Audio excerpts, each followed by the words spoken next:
Hey guys, today I want to talk to you about letters of continued interest. What are they and when should you write them?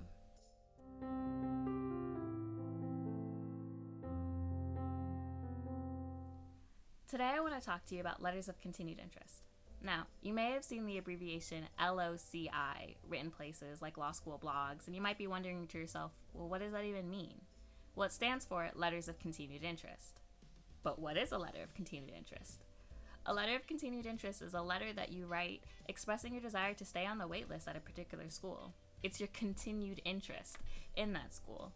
Why they might be one of your top choice schools, why you're a great fit for that school, any updates you may have, and ultimately it's expressing your intention to stay on that wait list and perhaps even attend if admitted. So let's break that down a little bit. There are a few different components to a letter of continued interest.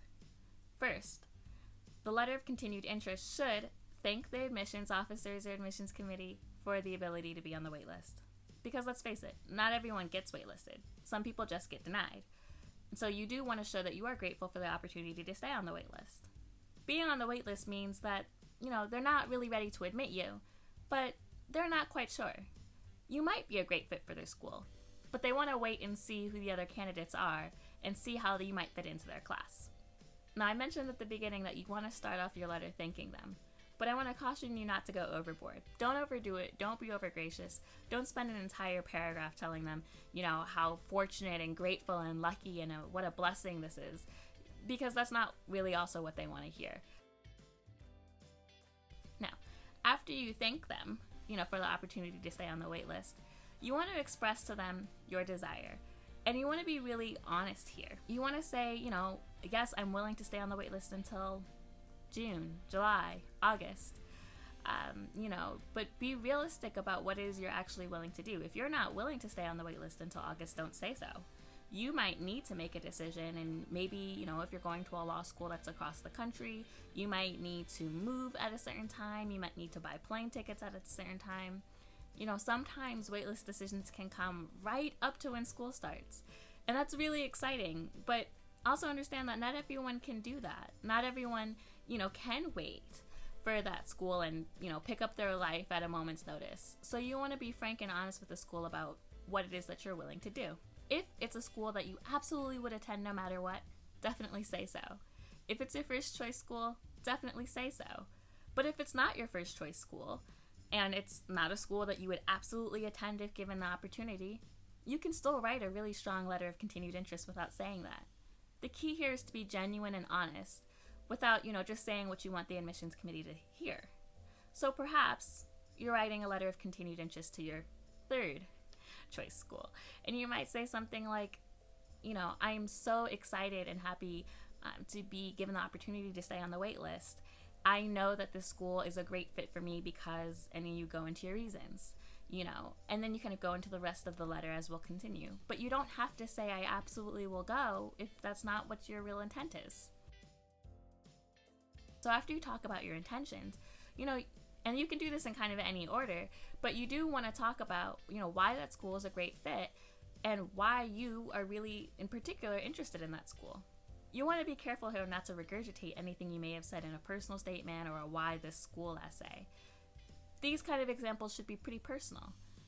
Maybe you have a friend that goes there and has said really great things about the school. Maybe your parents went there.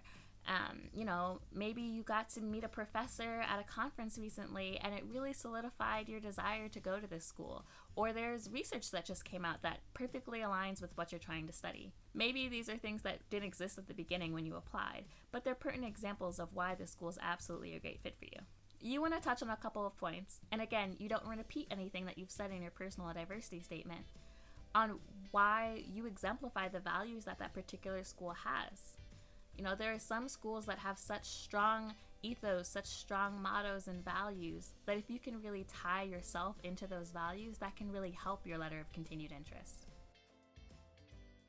One of the main reasons for a letter of continued interest is to update the admissions committee about things that they don't have in front of them. You want to tell them what you've been up to in the past month, 2, 4, 6 months since you've applied. Maybe you've had new grades. You definitely want to make sure to send that along. Perhaps you've published a paper, or you've really fine-tuned your interest in the law. Perhaps you've taken on new initiative at your job. Maybe you've gotten a promotion or added responsibilities.